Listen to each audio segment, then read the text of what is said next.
अब ध्यान से सुनिए सभी लोग।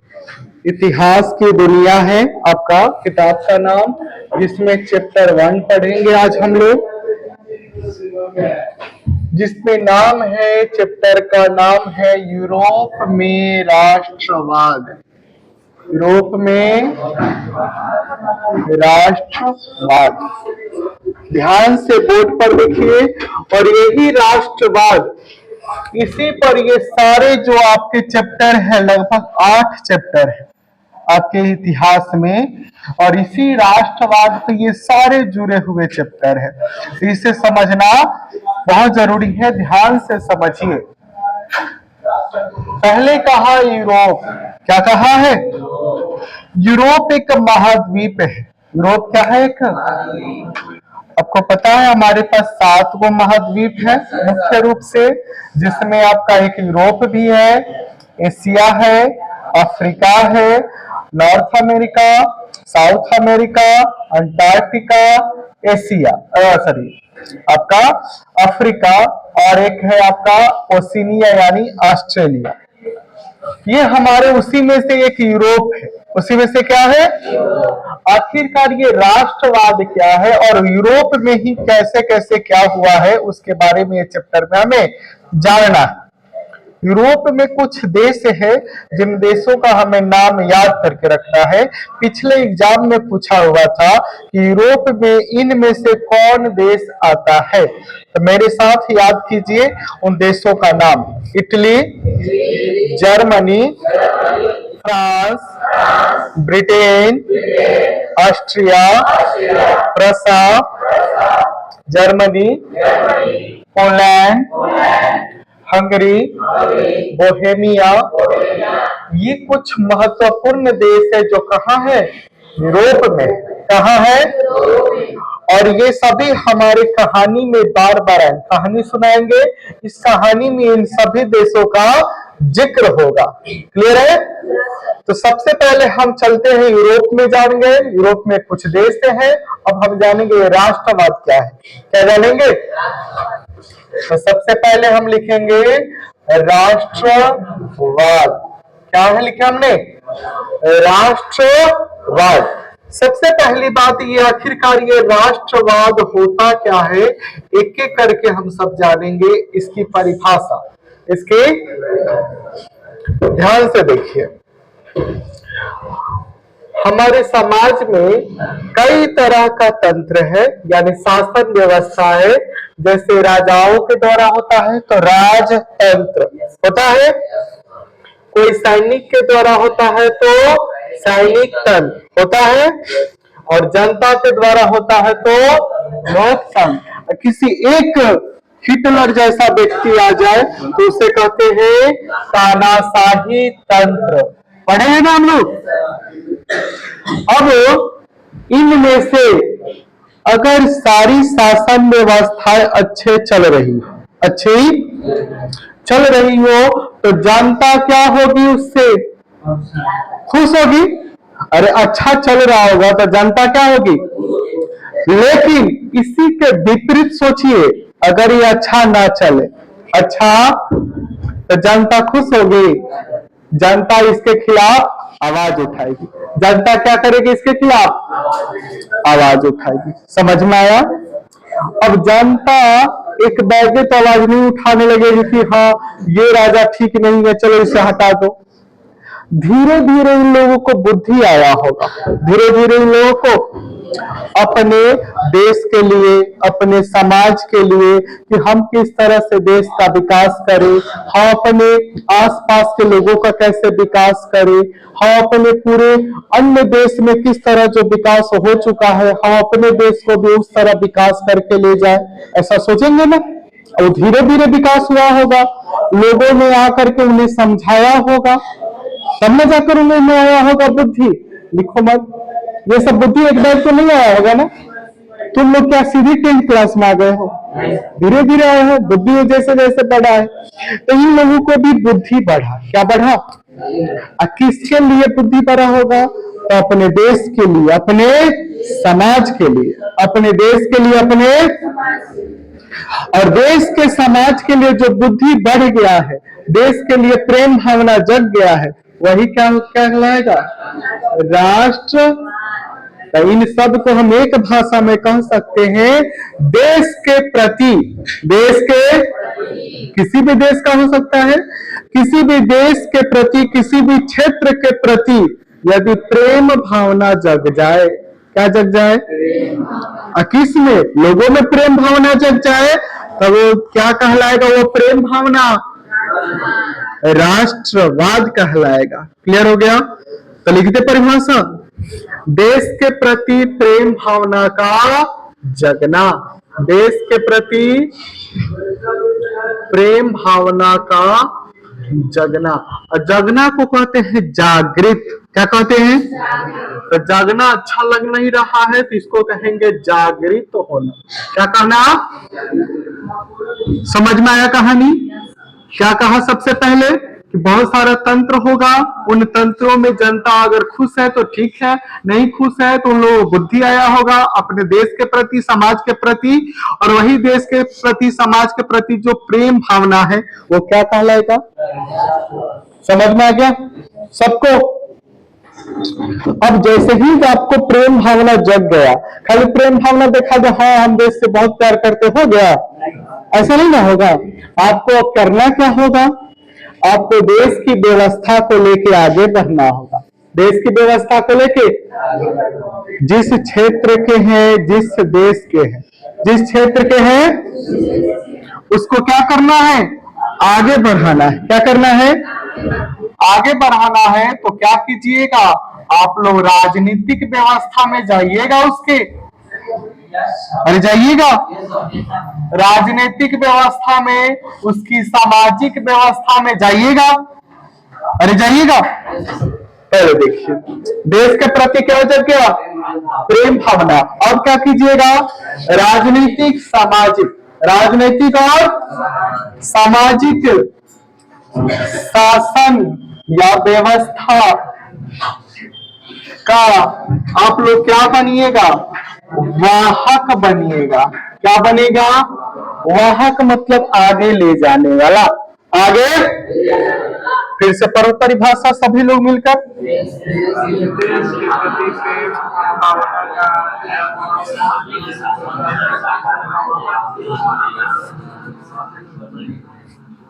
क्लियर हो गया? परिभाषा सबको समझ में आ गया? चलिए अब दूसरी की बात पूछेगा, ये राष्ट्रवाद जो देश के प्रति प्रेम भावना लोगों में जगना कब चालू हुआ? कब चालू हुआ? तो चालू हुआ है, इसको कहते हैं, चालू कहेंगे या कहेंगे बीजारोपण। क्या कहेंगे? कभी धान रोपते हुए देखे तो उसे कहते हैं बीज रोपाना। क्या कहते हैं? तो वही चाय नहीं पियेंगे, पानी दे दीजिए। बीजारोपण क्या कहते हैं उसे? बीजारोपण हुआ है 14वीं से 17वीं शताब्दी। 14वीं से, आपको 14वीं से 17वीं शताब्दी सिखाए हैं। पुनर्जागरण काल, पुनर्जागरण, तो जल्दी से छापिए। 14वीं से 17वीं शताब्दी को हम कौन सा नाम से जानते हैं? पुनर्जागरण काल। पुनर्जागरण काल। पुनर्जागरण काल का मतलब क्या सिखाए थे आपको? पुनः जन्म लेना। नई दुनिया ने पुनः जन्म लिया है। इसमें क्या हुआ था? नई नई खोज, मशीन का, वस्तु का, देश का, रास्तों का, उद्योग का, इस सभी चीजों का क्या हुआ था? इसी कारण हम इसे क्या कहते हैं? पुनर्जागरण काल। याद है सबको? चलिए तीसरे का बात आ जाइए। ये तो हुआ है बीजारोपण 14वीं से 17वीं शताब्दी, लेकिन एगो समय बताइए, एगो समय बताइए जब राष्ट्रवाद देशों के, सभी देश के लोगों में जग गया। सभी देश के लोगों में, यानी एगो पॉइंट बताइए तो उसको कहते हैं इसका प्रसार। इसका प्रसार कब हुआ था? तो 1789 की फ्रांस क्रांति। और सबको पता होना चाहिए, 9th क्लास से पढ़े नहीं से, 1789 की फ्रांस क्रांति। क्लियर है? 1789 में हुआ था और इस 1789 के फ्रांस क्रांति में सभी पूरे जो विश्व के लोग हैं सब लोग जाग गए थे कि एक देश के प्रति प्रेम भावना होता है। जो हमारे अच्छे राजा नहीं है हमारे शासन में उसे हटाओ और नए शासन व्यवस्था को लेकर आओ। ये सबसे ज्यादा जगह कब लोगों को 1789 के फ्रांस क्रांति। क्लियर है? इसी समय वो व्यक्ति भी था, इसी समय एक व्यक्ति था जिसका नाम था नेपोलियन बोनापार्ट। क्या नाम था? नेपोलियन बोनापार्ट ने भी क्या किया था कि जब ये राजा बना फ्रांस का तो बहुत सारा युद्ध किया, बहुत सारा। युद्ध के कारण लोग क्या हो गए थे? इससे दुखी। क्या हो गए? जैसे ही दुखी होंगे तब लोग क्या सोचेंगे? राजा को हटाओ, नया राजा। और नया राजा हटाने के, नया राजा लाने के लिए इनके दिल में क्या जग चुका है? देश के प्रति प्रेम भावना, तब न हटा रहे हैं लोगों को। तो दूसरा का कारण था प्रसार होने का नेपोलियन का युद्ध। नेपोलियन का ये वाला क्लियर है पॉइंट?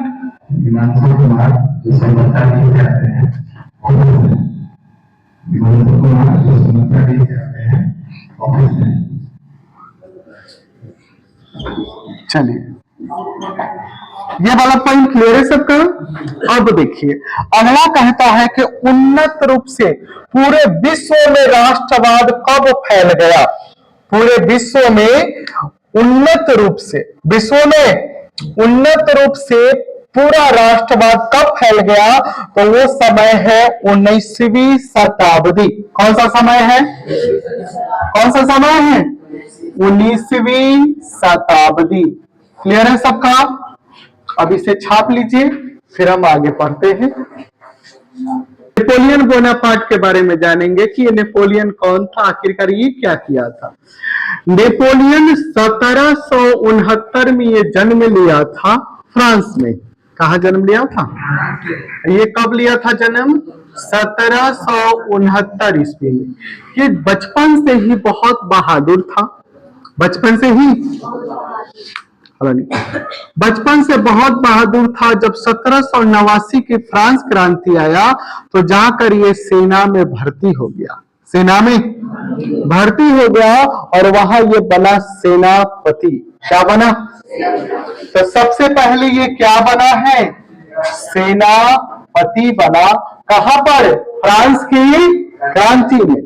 जब ये सेनापति रहा तो जब फ्रांस की क्रांति खत्म हुआ 1791 में, 1700, बहुत सारा क्षेत्र होता है, जैसे भारत बहुत सारा राज्य है, इन राज्यों में जैसे बिहार है, उत्तर प्रदेश है, तो सब जगह अलग अलग राज्यपाल होता है काम करने के लिए, तो उसको हम प्रशासक भी कहते हैं। क्या कहते हैं?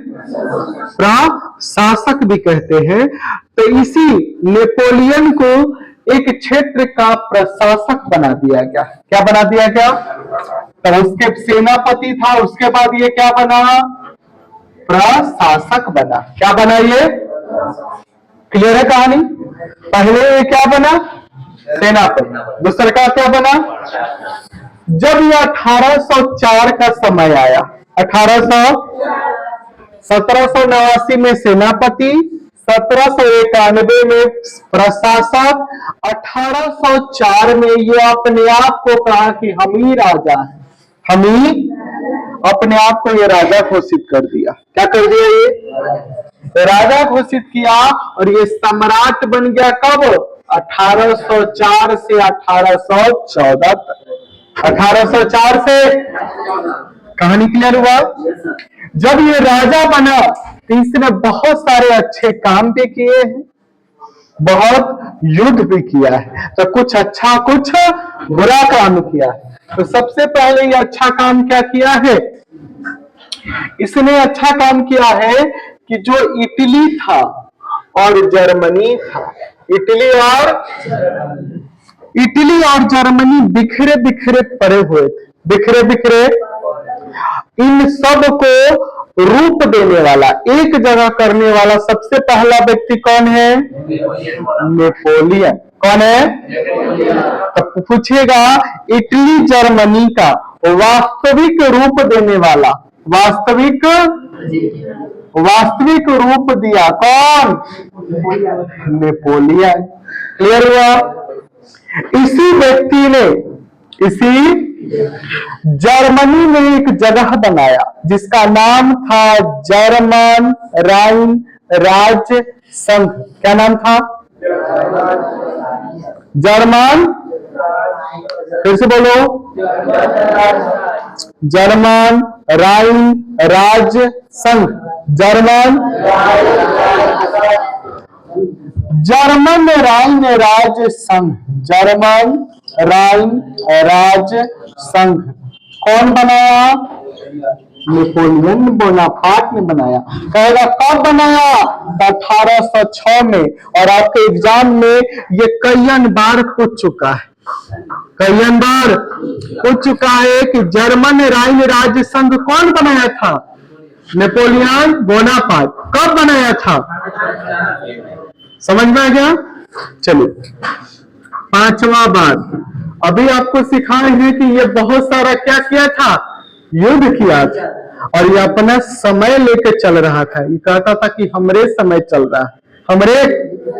तो इसने क्या किया था? बहुत सारा युद्ध किया था। युद्ध के कारण ये क्या ला दिया है? अशांति ला दिया है। क्या ला दिया है? युद्ध के कारण क्या ला दिया है? अशांति ला दिया है। अब जैसे ही चारों तरफ ये युद्ध करेगा तो अशांति ना आएगा। अब पढ़ो, कब जन्म हुआ? ये क्या बना पहले, उसके बाद क्या बना, बाद में क्या बना? सम्राट कब से कब रहा? इसने सबसे पहले क्या काम किया? इसने जर्मनी को वास्तविक रूप दिया। इसने अगला क्या काम किया? क्या बनाया था? इसने बहुत सारा युद्ध किया, बहुत सारा युद्ध के कारण क्या ला दिया है? अशांति ला दिया है। क्लियर हो गया? अब इस अशांति ला दिया है तो इस अशांति को दूर करने वाला कोई ना कोई तो होगा। अरे कोई ना कोई तो होगा कि अशांति रहेगा पूरा यूरोप, शांत नहीं होगा कभी, होगा। अब इसी अशांति को दूर करना है, इसी अशांति को दूर करना है। और अशांति को दूर करने के लिए सभी लोगों का एक बैठक बुलाया गया। क्या किया गया? ध्यान से देखो, कहाँ सो रहा है जी? सभी लोगों को क्या बुलाया गया? बैठक। सभी लोग आए। सभी लोग कैसे? फ्रांस के लोग, इटली के लोग, जर्मनी के लोग, ब्रिटेन के लोग, यानी सभी देश के लोगों को एक जगह बुलाया और कहा कि चलो बात करते हैं कि यूरोप में कैसे शांति होगा, यूरोप में कैसे शांति। और सभी लोगों को जब बुलाया जाता है तो उसे कहते हैं सम्मेलन करना। क्या करना? सम्मेलन करना। और सम्मेलन हो रहा था ऑस्ट्रिया की राजधानी में। ऑस्ट्रिया की राजधानी का नाम था वियना। क्या नाम था? अब वियना में जब सम्मेलन हो रहा था उसका नाम पड़ गया वियना सम्मेलन। क्या नाम पड़ गया?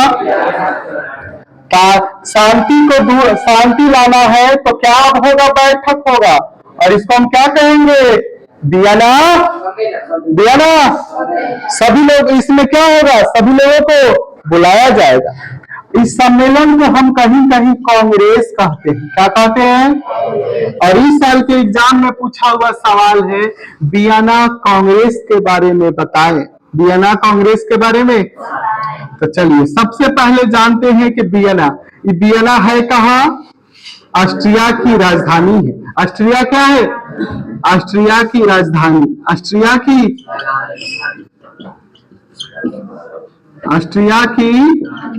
राजधानी कौन है? ये वियना।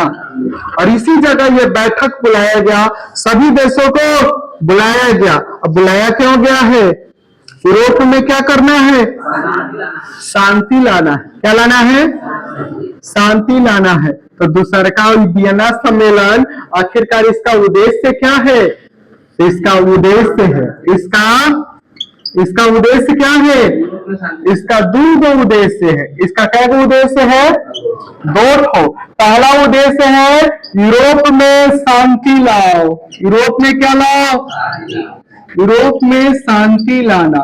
दूसरा का उद्देश्य क्या है? इसका दूसरा का उद्देश्य है जो नेपोलियन का समय चल रहा है, नेपोलियन का समय, उस नेपोलियन के समय को हटाओ और एक नया राजा का युग लेकर आओ, नया राजा का समय लेकर आओ, नया राजा का।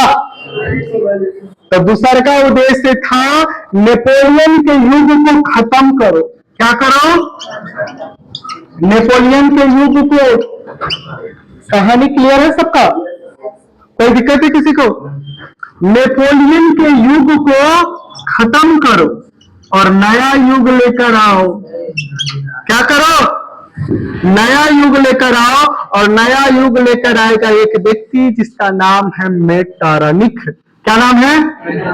तो नेपोलियन युग को खत्म करो और मेटरनिख युग लेकर आओ। कौन सा युग लेकर आओ? मेटरनिख युग चालू। मेटरनिख युग। और ये तो वियना सम्मेलन के बारे में। वियना सम्मेलन या इसको क्या कहेंगे? वियना। इसका पहला ये कहा हुआ था? ऑस्ट्रिया की, अच्छा ऑस्ट्रिया इस तरफ से होता कवर हो गया। ऑस्ट्रिया की राजधानी कहाँ है? इसका उद्देश्य दो था। उद्देश्य क्या था? दो था। पहला उद्देश्य क्या है? दूसरा का क्या उद्देश्य है? नेपोलियन की युग को खत्म करके मेटरनिख युग। क्लियर है सबका? चलिए तीसरा का बात पूछेगा, आखिरकार ये सम्मेलन किस साल में आया था? कोई साल होगा ना? तो ये साल है 1815 का। ये कब, किस साल आया था? 1800। समझ में आ गया? जल्दी से छाप लीजिए। पीरियड भी